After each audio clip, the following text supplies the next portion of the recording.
ನಮಸ್ಕಾರ, ವನಶ್ರೀ ಚಾನಲ್ಗೆ ಸ್ವಾಗತ. ತಂದಾಯಿತು, ಬನ್ನಿ ಇವತ್ತು ಪವಿತ್ರ ಬಂಧನ ಸೀರಿಯಲ್ಲು ಹೇಗೆ ಮೂವ್ ಆಗುತ್ತೆ, ಏನು ಸ್ಟೋರಿ ನೋಡೋಣ. ಅದಕ್ಕಿಂತ ಮುಂಚೆ ವಿಡಿಯೋಕ್ಕೆ ಸಬ್ಸ್ಕ್ರೈಬ್ ಮಾಡ್ಕೊಳ್ಳಿ, ಹಾಗೆ ಒಂದು ಲೈಕ್ ಕೊಡಿ. ಪವಿತ್ರ ಅವಳಿಗೆ ಮನೆ ಮ್ಯಾನೇಜ್ಮೆಂಟ್ ಎಲ್ಲ ಕೊಟ್ಟಿರೋದ್ರಿಂದ ಅವಳು ಟಜುರಿ ಬೀಗ ಕೂಡ ಅವಳ ಕೈಯಲ್ಲೇ ಇರುತ್ತೆ.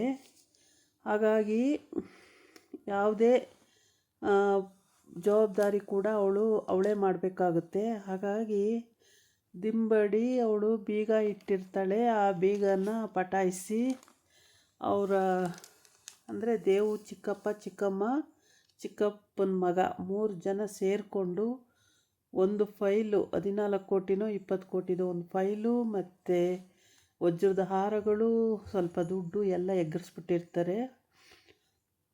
ಅದನ್ನ ಹೆಂಗೋ ಫೈಲ್ ಒಂದು ಕಂಡಿಡ್ಕೊಂಡಿದ್ದಾಳೆ, ಅದೊಂದು ಗೊತ್ತಾಗಿತ್ತು. ಇನ್ನು ಚಿನ್ನ ದುಡ್ಡು ಹೋಗಿರೋದು ಇವಳಿಗೆ ಗೊತ್ತೇ ಆಗಿಲ್ಲ, ಯಾಕೆಂದರೆ ಇವಳು ಅಲ್ಲಿ ನೋಡೇ ಇಲ್ಲ, ಎಷ್ಟಿದೆ ಏನು ಅಂತಲೂ ಕೂಡ ನೋಡಿಲ್ಲ, ಕಣ್ಣಲ್ಲೂ ನೋಡಿಲ್ಲ. ಸುಮ್ಮನೆ ಕೀ ಕೊಟ್ಟಿದ್ದಾರೆ ಅವತ್ತೇನೋ, ಅದನ್ನ ಇಟ್ಕೊಂಡಿದ್ದಾಳೆ ಅಷ್ಟೇ. ಆವಾಗ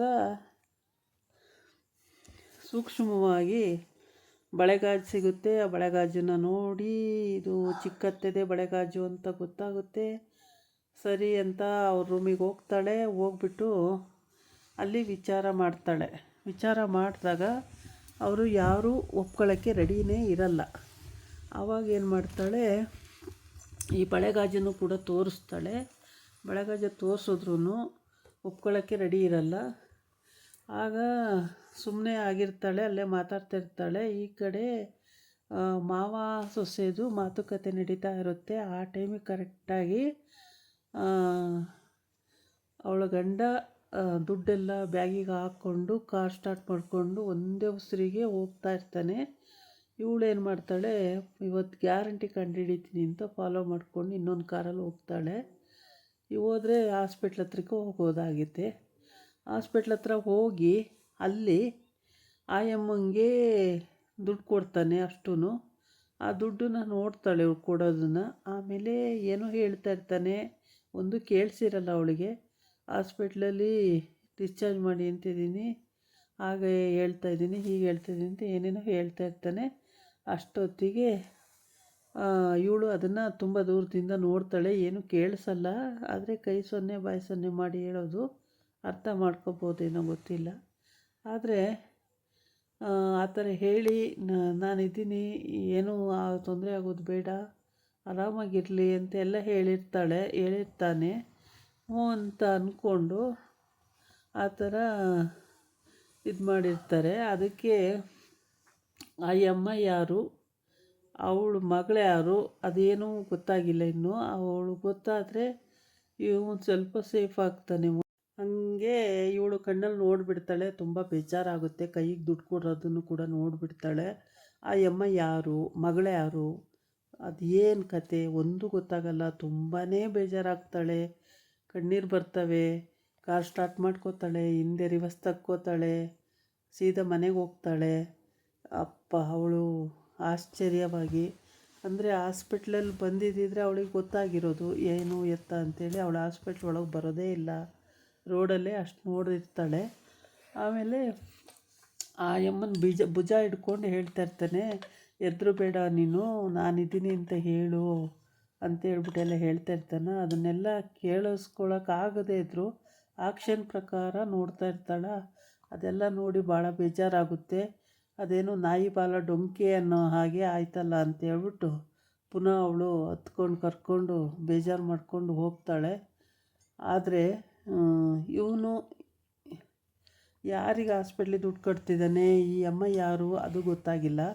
ಅವಳಿಗೆ ಪಾಪ ದುಃಖ ಬಂದ್ಬಿಡುತ್ತೆ.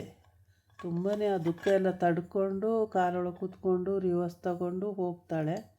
ಅಲ್ಲಿ ನೋಡಿದ್ರೆ ಮಾವ ಸರಿ ಹೋಗು, ನೀನೇ ಮಾತಾಡಿಸು, ಹಾಗೆ ಹೀಗೆ ಅಂತೆಲ್ಲ ಹೇಳ್ತಾರೆ. ಆದರೆ ಅದು ಮಾತಾಡ್ಸೋ ಅಂಥ ಜೈಮಾನವೇ ಅಲ್ಲ. ಏಕೆ ಅಂದರೆ ಅವನಿಗೆ ಆಲ್ರೆಡಿ ರಿಟೈರ್ಡ್ ಆಗಿರುತ್ತಲ್ಲ, ಆಲ್ರೆಡಿ ಓಡೋ ಕುದುರೆ ಥರ ಆಗಿರ್ತಾನೆ. ಅವನಿಗೆ ಏನಪ್ಪ ಅಂತಂದರೆ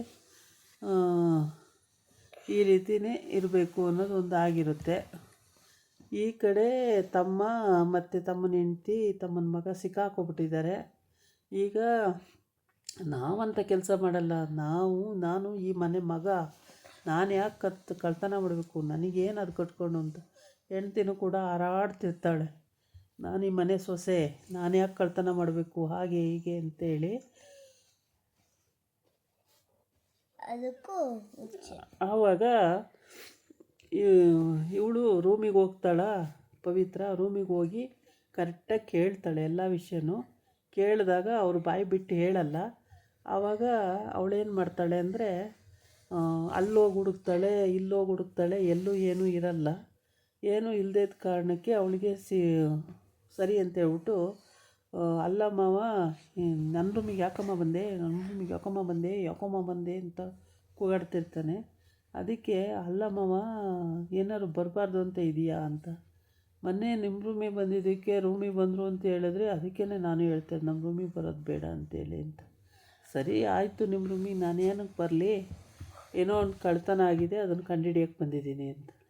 ಏನು ಕಳ್ತನಮ್ಮ, ಎಂತೋ ಕಳ್ತನಮ್ಮ ಅಂತಾನೆ.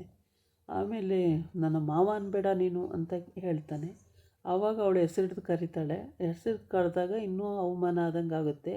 ಅದಕ್ಕೆ ಹೇಳಿದ್ದು ಮಾವ, ಯಾರನ್ನು ಹೆಂಗೆ ಕರಿಬೇಕು ಹಂಗೆ ಕರೆದ್ರೇ ಚಂದ ಅಂತೇಳಿ ಅಂತ ಹೇಳ್ತಾಳೆ. ಸರಿ ಹೇಳಮ್ಮ ಈಗ ಅಂತ. ಏನಿಲ್ಲ, ಟ್ರೆಜರಿಯಿಂದ ಒಂದು ಫೈಲ್ ಕಳ್ತನ ಆಗಿದೆ, ಅದನ್ನು ನಾನು ಕುಕ್ಕರ್ ಇಟ್ಟಿರ್ತೀನಿ, 3 ವಿಷಲ್ ಬರೋಷ್ಟರೊಳಗೆ ಆ ಫೈಲು ಟ್ರೆಜರಿ ಮೇಲೆ ಇರಬೇಕು. ಇಲ್ಲ ಅಂದರೆ ಏನೂ ಮಾಡಲ್ಲ, ಸುಮ್ಮನಾಗ್ತೀನಿ ಅಂತ ಹೇಳಿರ್ತಾಳೆ. ಇವರೆಲ್ಲ ಯೋಚನೆ ಮಾಡಿ ಫೈಲನ್ನು ತಂದು ಮತ್ತೆ ಟ್ರೆಜರಿ ಮೇಲೆ ಇಡೋ ಹಾಗೆ ಇವಳು ಬೇರೆ ಉಗಿದು ಬಂದಿರ್ತಾಳೆ ಪವಿತ್ರ. ಈಗ ನೋಡಿದ್ರೆ ಅವಳ ಅಕ್ಕನೂ ಬಂದು ಚೆನ್ನಾಗಿ ಬೈತಿದ್ದಾಳೆ. ಇವರಿಬ್ಬರು ಬೈತಿರೋದನ್ನು ನೋಡಿ ಅವರಿಗೆ ಹಿಂಸೆ ಆಗ್ತಿದೆ. ಹಾಗಾಗಿ ಪವಿತ್ರ ಹೇಳ್ತಾಳೆ, ಈ ಹಸಿರು ಬಳೆ ಇದೆಯಲ್ಲ, ಈ ಬಳೆ ಯಾರ್ದು ಅಂತೇಳಿ. ಆವಾಗ ಅವಳು ದೇವ್ ಚಿಕ್ಕಮ್ಮ ಹೇಳ್ತಾಳೆ, ಅಲ್ಲ ಬಳೆ ಹೆಣ್ಮಕ್ಳು ಅಂದಮೇಲೆ ಮನೇಲೆಲ್ಲ ಹಾಕೋತಾರೆ, ಗುಡಿಸುವಾಗ ಒರೆಸುವಾಗೆಲ್ಲ ಒಡೆದೋಗಿರುತ್ತೆ, ಅದನ್ನೆಲ್ಲ ಲೆಕ್ಕಕ್ಕೆ ತಗೊಳಕ್ಕಾಗುತ್ತಾ, ಅದರಿಂದ ಏನು ಪ್ರೂವ್ ಮಾಡೋಕ್ಕಾಗುತ್ತೆ, ಆಗಲ್ಲ ಅಂತ ಹೇಳ್ತಾಳೆ. ಅದಕ್ಕೆ ಅವನು ಹೌದೌದು ಅಂತಲೇ ಗಂಡ. ಆದ್ರೂ ಯಾರನ್ನೋ ಕರ್ಕೊಬಂದರೆ ಕರೆಕ್ಟಾಗಿ ಗೊತ್ತಾಗುತ್ತಂತೆ, ಅವಾಗ ಕಂಡುಹಿಡಿತಾರಂತೆ ಅಂತ ಎಲ್ಲ ಹೇಳ್ತಾ ಮಾತಾಡ್ತಿರ್ತಾರೆ. ಅವಾಗಂತೂ ಅವ್ರುಗಳ ಮುಖ ನೋಡೋಕ್ಕಾಗ್ತಾಯಿರಲ್ಲ. ಆವಾಗ ಅವಳು ಎದುರಿಸ್ತಾಳೆ, ಬಾಯಿ ಬಿಟ್ಟು ಹೇಳಿ, ಇಲ್ಲ ಅಂದರೆ ನಾನು 3 ಎಣಿಸೋವಷ್ಟರೊಳಗೆ ಅಲ್ಲಿ 2-3 ವಿಷಲ್ ಬರುತ್ತೆ, ಅದು ಎಣಿಸ್ಕೊಂಡು ಬರೋ ಹೊತ್ತಿಗೆ ಅದನ್ನು ಫೈಲ್ ತಂದಿಟ್ಟಿದ್ರೆ ಸರಿ, ಇಲ್ಲ ಅಂದರೆ ಸುಮ್ಮನಿರೋಳಲ್ಲ ನಾನು ಅಂತ ಬೈದು ಹೋಗಿರ್ತಾಳೆ. ಆವಾಗ ಇವರು ಹೆಂಡತಿ ಹೇಳೋ ವಿಷಯನ ಇವನು ಕೇಳೋದೇ ಇಲ್ಲ. ಸುಮ್ಮನೆ ನಿಂಗೇನು ಗೊತ್ತು, ಪಾಪ ಅವಳಿಗೆ ತಾನೇ ಕಷ್ಟ ಆಗೋದು ಅಂತೇಳೆಲ್ಲ ಬೈದು ಆಮೇಲೆ ಚೆನ್ನಾಗಿ ಬೈತಾನೆ ಅಲ್ಲಿ. ಆವಾಗ ಇವ್ರ ಗಂಡ ಹೆಂಡತಿ ಕೂತ್ಕೊಂಡು ಡಿಸ್ಕಸ್ ಮಾಡ್ತಾರೆ. ಆವಾಗ ಇವನಿಗೆ ಸ್ವಲ್ಪ ತಲೆ ಓಡುತ್ತೆ, ಪೆದ್ದಂಗೆ ತಲೆ ಓಡಿ ಹೇಳ್ತಾನೆ, ಆ ಥರ ಹೇಳೋಕ್ಕೆ ಹೋದರೆ ಅದು ನಂಬಲ್ಲ, ಸುಮ್ಮನೆ ಮರ್ಯಾದೆ ಹಾಳಾಗುತ್ತೆ, ಫೈಲ್ ತಗೊಂಡೋಗಿ ಇಡೋದೇ ಒಳ್ಳೆಯದು ಅಂತ. ಹೌದಾ, ಯಾಕೆ ಅಂತಾಳೆ. ಇದಾಗಿತ್ತು ಇವತ್ತಿನ ವೀಡಿಯೋ. ನಾಳೆ ಇನ್ನೊಂದು ವೀಡಿಯೋ ಜೊತೆ ಬರ್ತೀನಿ. ನಮಸ್ಕಾರ.